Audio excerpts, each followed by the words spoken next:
Hello, everybody, and welcome to another episode of Fahzaly Advice. I truly do appreciate everyone that has watched and supported this particular podcast, and of course, everybody that has submitted. Thank you so very much, as this podcast is not possible without your submission and without your support. So thank you so very, very much. Now, I do want to take a second to introduce myself, as I've only done so in the very first episode. And for those of you who do not know, I am Fahza, otherwise known as Asian Fahza Gamer or Alan. And I have been in content creation for, on and off at the very least, for about a decade now. But it's only been within the past 2 years that I've gone one full time into content creation and have struggled but enjoyed every single step of it. And it's because of where I am today that I'm able to do this particular podcast, this project that I have been talking about since the beginning of my content creation journey. And it's only thanks to the support of my friends and my viewers that I have gotten to this point and finally gotten enough confidence to be able to make this podcast a reality. So thank you so very much. And let's get on in to the very first submission, shall we? And it comes to us from Childless and Loving It. Dear Fahza, my partner and I have been married for several years. We have wonderful lives with wonderful careers and 2 wonderful dogs. We love our lives and each other with all our soul. But to be honest, we haven't ever given a second thought to having children. It's not that it's off the table, but we have discussed it. Both agree that right now there's no rush, and if we choose to do so, we will revisit the discussion when the time feels right, if it ever does. Lately, though, my mother has been hounding about having children, and it's started off with small comments here and there about how good we are together and how long we've been married. But gradually, she became less subtle about how she feels about our childless marriage. It seems this Thanksgiving her patience had run out about the situation, and she actually said in a stern voice in front of everyone, "You owe me grandchildren." I was utterly mortified. My partner was visibly upset and embarrassed. We ended up leaving before she could say anything else. How am I supposed to I believe you wanted to say react to this situation? Was I wrong for being upset? Do I actually owe my mother grandchildren? Signed, Childless and Loving It. Alright, let's get on into this one, because I definitely have a very strong opinion when it comes to this particular subject, which is something that many couples face. Here's the ultimate truth. You have no need to fulfill any expectations. It is your life, not your mother's. And no matter what anybody says, it's still your choice. Don't let anybody ever take that from you. Alright? Oh.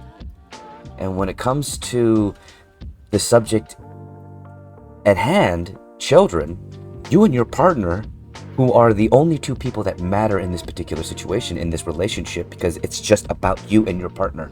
You are the 2 people that are in the relationship, that are living this life. You 2 have already discussed it. And you have come to an agreement that you're not at a place where you want children. And that's okay. That's amazing, because you love each other enough to be able to have this discussion and to be open about it. And that's wonderful. Don't let anybody else tell you otherwise. But the 2 of you have already had this discussion, and you know how you feel about it.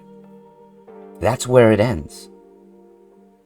Your mother, your partner's mother, have no sway in the matter.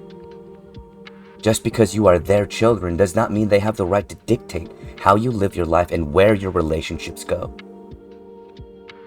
And this message goes out to every parent out there. Your children are not beholden to you just because you birthed them, just because you raised them. If you raised them on the belief that they owe you something, that means that you believe that your children were nothing more than tools with zero autonomy. Then there's no in-between about it. Because if you respected your children's autonomy, then your opinion doesn't matter. It doesn't. You can say whatever you want. You can tell your child whatever you think. But ultimately, you don't matter when it comes to their decisions and how they live their life. That's on them because they're the ones that experience it. All of it. Both the consequences and the wonderful boons that come with facing life. So as a parent, remember that your goal, that your only particular role in your child's life is as their parent, is as their guardian, is as their teacher, is as someone who should love them without cause.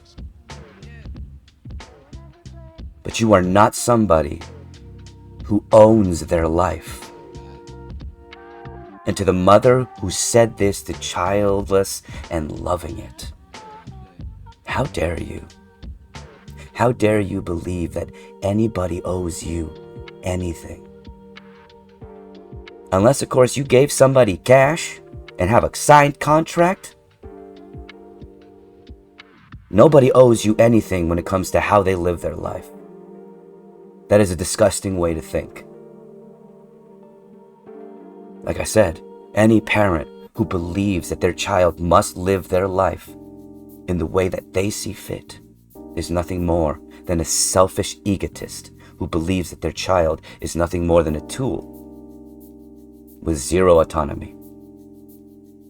Because if you believed otherwise, you would state your opinion, but that's where it would stop. It would be nothing more than an opinion. For your child is their own person, and they will live their life as they see fit. And as a parent, the only thing that you can hope for is that they learn from the mistakes that you have faced in your life, that you hope to have taught them. But your role is as a teacher, not a dictator. So hopefully that answers one of the biggest questions in this particular situation. No, you do not owe your mother grandchildren.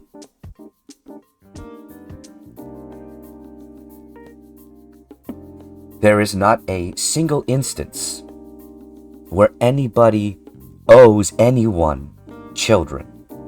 Not even in the two partners in a relationship does one partner owe the other partner a child.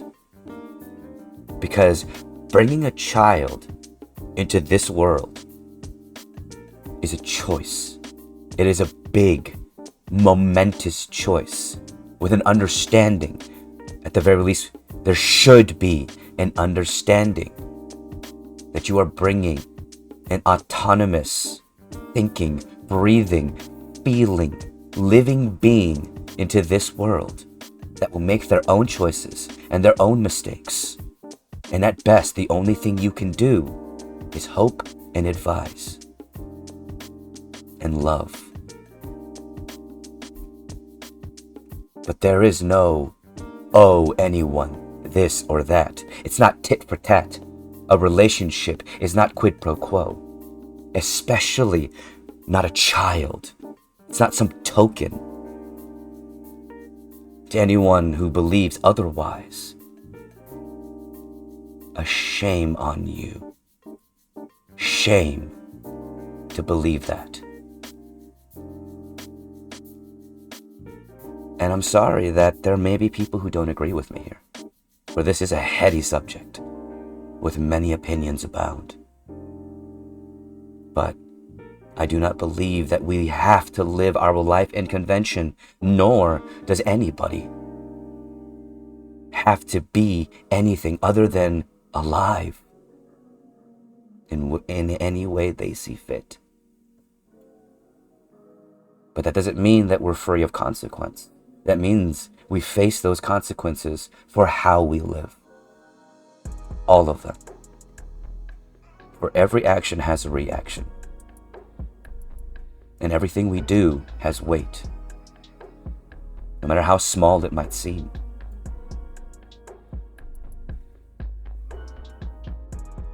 So, childless and loving it. Remember this. Take hold of this, for this is one of the only true powers that we have, is our choice, is our life, is that perception. Because the moment that we give it away, it takes away from your life. It takes away from the value of who you are, which is priceless. And you deserve so much better than that. All of you. You don't deserve to live your life thinking that you have to have this, be in this position, and be at this point at certain times of your life because what? Somebody said so? Because society believes that this is what you need to do? What is society going to do? Live your life for you? Is it going to experience everything and take the weight of the consequences? No. It is you who will take that weight. It is you who will face those consequences. And it is you who will experience that life. Take hold of that.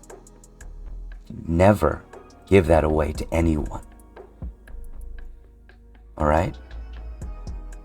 And remember, you are not beholden to anyone. Your partner is not beholden to anyone. Everything that you do is a choice. And those choices will have a culmination and something to face, be it good or bad. And as partners in a relationship, I hope that you have the maturity and the understanding that it's a two-way street. It seems that you do because you've had a discussion that is extremely important. And it is something that many couples fear to face and fear to talk about. But you two did it, and you came to an agreement. And you're open and happy about it. And that is something to celebrate, because you are happy together. And that is amazing. Don't let your mother take that away. Don't let what she says have any sway over how you two live your lives and how you face life together in a relationship, in a partnership.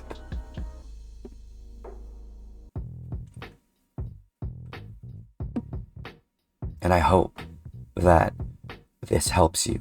And I hope that you find value in what I say. And I truly hope for the greatest happiness for the two of you in whatever life has to offer you. Thank you, Childless and Loving It, for your submission. And thank you all for listening as we move on to our second submission. Well, hey everybody! Did you know that Agent Fahzaly Gamer has a Patreon? That's right, and Random Skull is here to help tell you about it. And that's right, we're doing this announcement together. And when you subscribe to Patreon, you get to see content early, and of course, make requests for content on YouTube, and even on Twitch and TikTok. It's all up to you. And of course, if you want to support Agent Fahzaly Gamer, check out these links. And of course, there are also links in the link tree. And remember, when you subscribe to Patreon, you can also leave a message saying that Random Skull is better than Mr. Announcer. Now, was that even really necessary? Alright then, welcome back to Fahzaly Advice. And we're on to the second submission. And this one is definitely a big one. Dear Faja, it breaks my heart to talk about this, but recently my child and I have had a big fight over their partner's parents and how much sway they have over their lives, and how often I get to see my grandchildren. The in-laws, who shall remain nameless, seem to have full say over when, where, how often, and how long we get to spend time together. It wasn't always like this, and I love my child and grandchild. We used to visit often and babysit for date nights. It was only after they got married that the in-laws began to dominate this relationship, and now I see my child and grandchild only once every few months, only if their partner and their parents says it's okay. How ridiculous is that? Since then, I have done everything I can to at least make sure they know we love them and that they are in our hearts. We send birthday and Christmas gifts even though we are never invited or our gifts ever acknowledged. It truly hurts to have so little contact with my child and grandchild. It's gone to the point where I'm considering just pulling back and waiting to see if my child does anything or even notices my absence. I am so conflicted about this situation, but I have no idea what to do. Signed, Heartbroken Mother. Alright, so let's talk about this one because there is a lot to unpack here. So I have some assumptions that I have to make because there is some information that was not provided here. But I do apologize, Heartbroken Mother, if I am incorrect in this particular matter. But it does kind of seem like there's a little bit of animosity towards the in-laws, and not just the in-laws, your child's partner, because of how they seem to be regarded in this particular letter. You speak of your grandchildren and your child, but you never speak of their partner, who is an equal part in this relationship. Now, that aside, this entire situation has a slew of issues that need to be faced and need to be voiced on all parties, including the in-laws, who seem to want to interject themselves quite readily into this situation, when the truth of the matter is, neither of you have any real say in how these two particular individuals live their lives and how their relationship goes. But they seem to be giving a lot of power, from what your submission seems to have said, to the partner's parents, which begs the question as to why exactly is that particular dynamic coming to light when it wasn't so beforehand when they weren't married. Now, there are questions here that I won't ask because even though the information may be pertinent to the situation, because when it comes to these situations, when it comes to relationships, when it comes to all situations in general, there is context and nuance that always needs to be considered. And not everything can be conveyed through these submissions, so I completely understand. But there are things that need to be considered in this particular situation. A lot of things that need to be considered. Where the animosity comes from between all parties. Whether or not all parties have had a chance to come to the table and speak and be heard. If that's not the case, why? There's a lot that needs to be considered and analyzed in these kinds of situations, because there's so many moving parts. There's so many thoughts, opinions, and voices here. Some of those voices shouldn't necessarily be there. But also begs the question as to why those voices are there, and what allowed those voices to be pertinent. Why exactly is not only your child acquiescing to your in-laws pushing this control, but also their partner, in turn, being okay with this, which seems like, in truth and in opinion, Well, not in truth and in opinion. Those two actually quite conflict. In opinion, in just wholehearted opinion, seems quite toxic. Because why are these in-laws, one, denying contact with you, the mother of their child's partner, as well as the grandmother to the grandchildren that both of y'all share in this particular relationship? It saddens me that y'all got to this point. It is, in truth, as you state in your beginning statement and in your title, it's heartbreaking to hear, because a family should be together. They should be able to communicate in love, no matter what the situation may be, no matter how hard the times can get. That is what a family is. And ultimately, it's not also determined by blood a lot of the times. Blood determines who your familial relations are, but they do not determine who's family. Family is created by action, by the relationships, and by choices. And as I stated earlier, nuance and context. And there are things that are within this particular situation that haven't been stated. So there's a lot of assumptions that need to be made within the advice that I give. So I do apologize for that particular fact.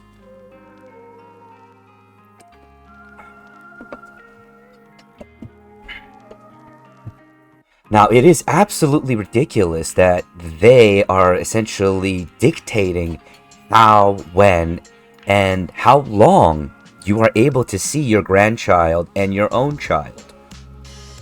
But, and this is not accusatory in any way to the submitter, I truly do appreciate you and your plight.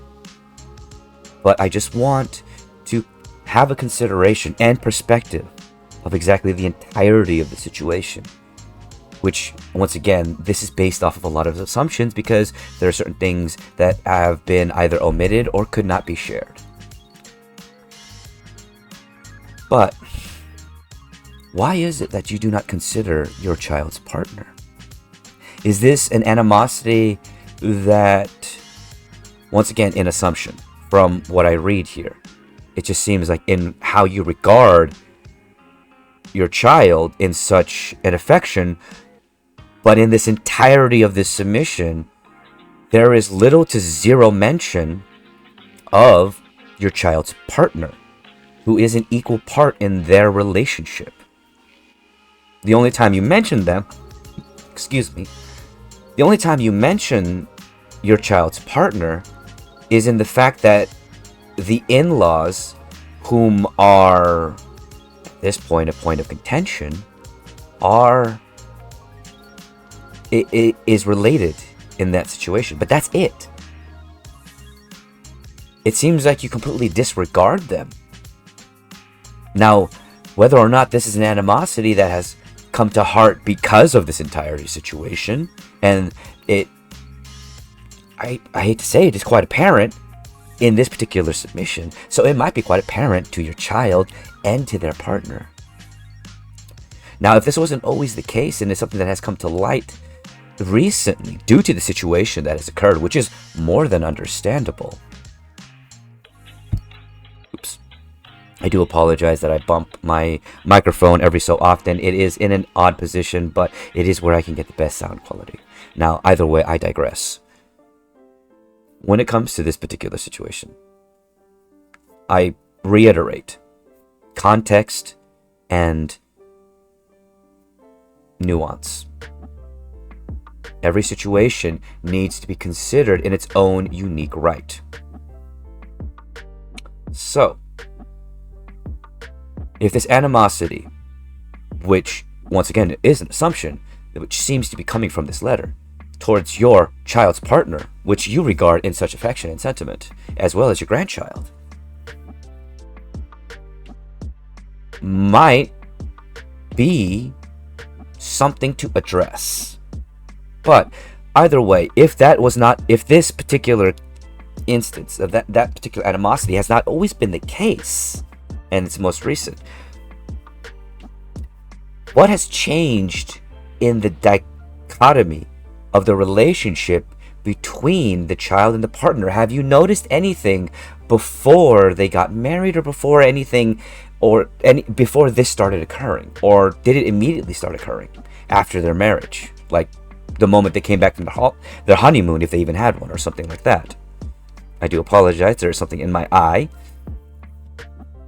which also needs to be considered, because these are little things that sometimes we might be blind to when we start to consider the entirety of the situation.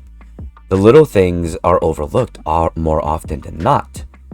Occam's razor is something to be considered, especially in instances where you're completely conflicted and you don't know where to go.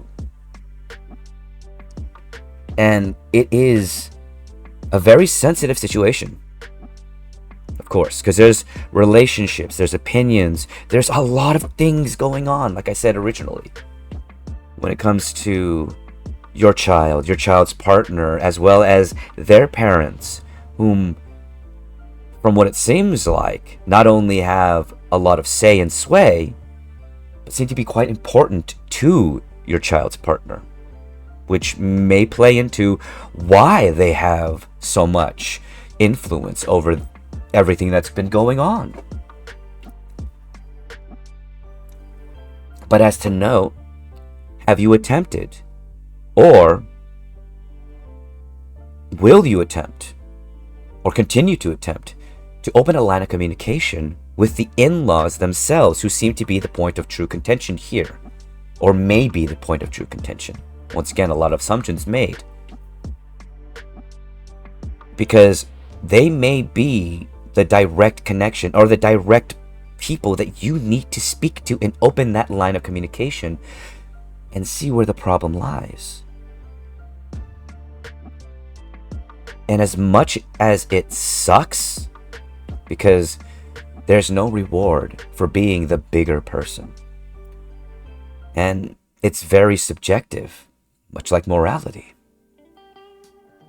but it might take you taking the steps, and the first steps to opening those line of communications, no matter how awkward it may be, to see if you can get to a point where there can be an agreement, where there's a win-win for everybody, while still respecting the autonomy of both your child and their partner in the relationship. Because it needs to be faced with tact. It needs to be dealt with tact. And it's going to take patience. And that is going to take a lot. And I mean a lot on your part. Because no matter what you do, you cannot control how they respond. And as much as this hurts, it's something that you're going to need to accept. And it's something that you're going to need to make a decision on, ultimately, if there can be no agreement, if there is no acquiescing. You may need to consider that, yes, you may need to pull back, but don't simply make your presence, or don't simply become, once again, I'm sorry for hitting the mic, don't simply become absent out of spite, because that's a growth of resentment, and that damages the love that you have for your child and your grandchild. It besmirches that love. So consider that before you make any decision, before you pull back. Maybe just continue on with whatever you see fit. Send them gifts. Make sure your love is known.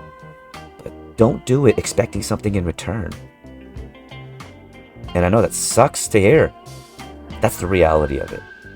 Love, true love, to a partner, to a child, should never expect anything in return. It's not a matter of thinking the situation being some sort of quid pro quo. Love isn't a currency. But it's up to you. It's up to you to make that decision of what you're willing to take and what you're willing to give. These are choices that we have and we have to make. And it's scary. And that's okay. You can do this. You can face this. It might be lonely sometimes. It might hurt. But you'll still be alive. And you'll live. It's part of the experience of life. You gotta take the good, the bad, and everything in between. It's not always about the good times. Can't always be looking for that, because you'll be sorely disappointed in life. I'm sorry. I hope that this helps, Heartbroken Mother. I know that it's not exactly a direct answer, but once again, context and nuance. Sorry, keep hitting that mic. Jeez, I need to put it in a better place. I'll figure it out eventually. But either way, context and nuance. Please consider that before you move forward. And consider what I said. And hopefully, you found value in my words. And thank you so much for joining me today for Fahzaly Advice. And Heartbroken Mother, I hope for the best for you. And everybody else who's watching, I hope for the best for you. Thank you so much, and goodbye. Well, everybody, that's the end of Fahzaly Advice. I hope you did enjoy this episode and you found some value in what I said. And of course, if you are interested in participating, if you need some advice or some perspective, feel free to email the address at the end of this part. And remember, all submissions are 100% anonymous. Thank you so much and have a wonderful day. Need some perspective? Need some advice? Want your submission read on podcast? Well, email Fahza at fahzalyadvice@gmail.com. And remember, all submissions are 100% anonymous unless requested upon.